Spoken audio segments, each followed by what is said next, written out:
Congressman, good morning. Hey, Steve, good morning. How are you? Thanks for having me on today. Yes, sir. I'm doing well.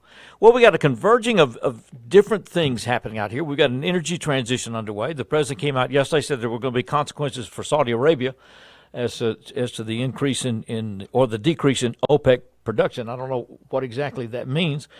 We got the Fed that's been pushing things, so we've cut our inflation rate. But, Congressman, are we on the right track here? Where are we headed? How much further can the Fed push us, I guess, is one thing. Well, I think you're right on one thing you just said, and that is the Fed, unfortunately, is having to work to trying to contain the rise in inflation because of, in part, because of bad, poor government fiscal policy. I think it's a big question mark as to whether they've achieved their goal. My sense is that obviously in just a few minutes we've got one indicator coming out. We sure do. Index. Yeah. And then, Steve, as you know, the report that a lot of people are going to look to tomorrow is the Consumer Price Index. And while you don't know what that number is going to be tomorrow, and I don't know what that number is going to be tomorrow, it's still going to be high. The fact of the matter is that it's still expensive to buy just about everything. And while we had seen some decreases, we know in gas prices, those are on the rise again. In part because we're moving into the season, in part because of the policy that Biden has set forth, discouraging domestic oil production. Obviously, the statement that OPEC made last week that they intend to cut 2 million barrels of oil per day in terms of the production, and it's a bad recipe. So I think we're going to be dealing with these inflationary problems for quite some time, and when the Fed meets November 1st, November 2nd, that they're likely to have a 75 basis point increase, which the markets are not very excited about. Nope. And we'll see what effect that has on cooling inflation. Well, the Fed apparently, the reports I saw yesterday on CNBC, among other things, indicate that they want to get this inflation figure back down to 2% or so. And I thought, wow, if you try to do that only with the Fed and pushing those rates up, that we've still got work to do. Because that's not going to eliminate all the inflationary pressure out there. No, and then the question is, in part, why are we dealing with this? I mean, what are the reasons? How did we get here? How did we get from having relatively low, steady inflation for 10, 12 years to where we are now? And a big reason has to be the fiscal policy pushed forward by Biden and Schumer and Pelosi. I mean, they have forced people like me to vote on really bad government spending bills where we voted on, and I voted against, spending massive amounts of new money that the federal government had not spent before. And so when the government prints that much money and that's placed into the economy, it can't do anything but have inflationary effects. And I think back to Biden's energy policies from day one, where we went from being energy independent in this nation, where we were actually producing more oil, gas here than we were importing, and we flipped the script because of Biden's executive orders, because of policies put forth by the EPA, and we are where we are. So, I've talked a lot about problems. To me, the solutions are that I think after the November elections, which are now 27 days away, I really feel good about Republicans taking over the House of Representatives in November, and hopefully the Senate. And it's going to be a different script for Biden. He is going to need to work with Congress to address the out-of-control spending and address his, in my opinion, his very woke and progressive energy policies. Well, yeah, we won't live long enough to see the history of all this written, or maybe not accurately anyway.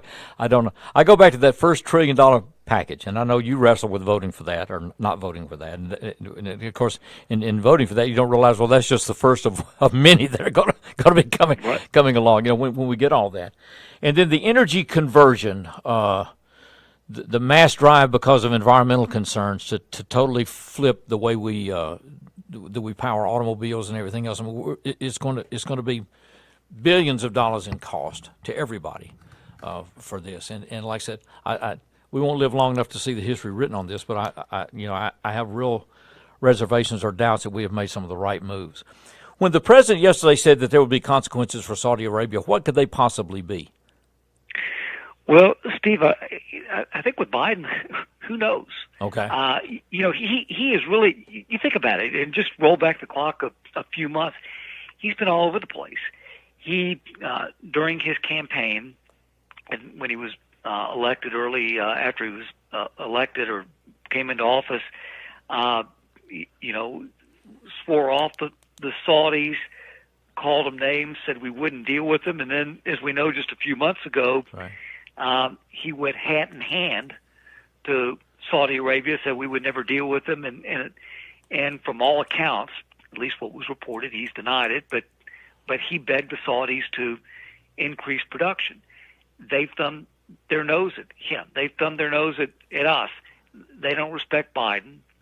They don't respect his administration, and so he's made a veiled threat.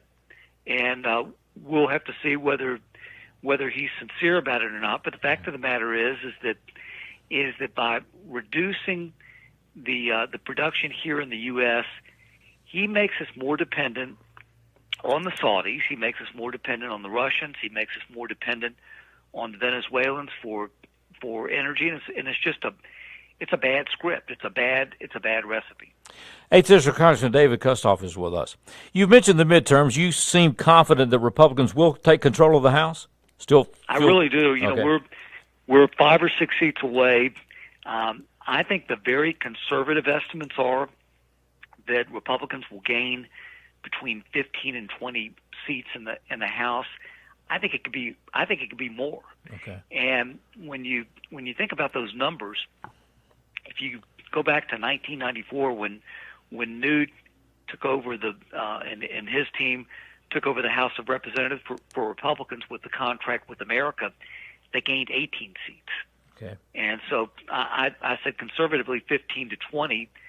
If we were to gain 30 seats, that's as big of a majority as we had in that 2010 big red wave 12 years ago. Okay. And if we could get to 35 seats, give or take roughly 35, which is possible, that would be the biggest Republican majority in the House of Representatives in 90 years.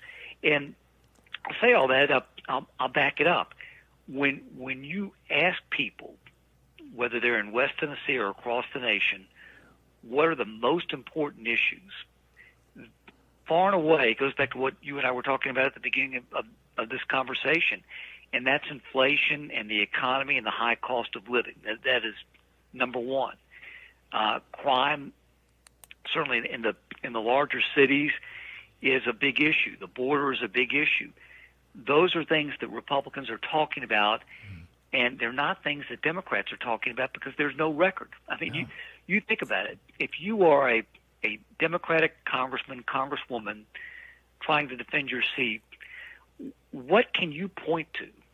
What can you point to say that Biden and Pelosi and Schumer have done to make your lives better from an economic standpoint? Whether you're talking about the high cost of living or your 401k, which is now a 201k of the last 18 months of Biden, what can you say that's positive? And the answer is nothing. And so they're running on issues that people really clearly are not dialed into. Well, it's January 1st, okay? We're headed toward a new Congress. What does this new Republican majority do? So a few things. I mentioned just a moment ago that Newt ran in 1994. We all remember the contract with America. Right. That was very specific, yeah. It really was, and it told people who were voting what Republicans would do if, in fact, Republicans took over the House of Representatives. So Newt worked with Republicans in the House with us over the last few months, and we produced something that's called the Commitment to America, and it's based on really 4 pillars. 1, building an economy that's strong. 2, making a nation that's safe. 3, building a future that is built on freedom. And the 4th, a government that's accountable. And when we were with Newt, I guess, Steve, several weeks ago, right before this was unveiled to the public, and again, Newt worked with us, he said, this Commitment to America is far better than what he did with the contract with America, which I think says a whole lot. Okay.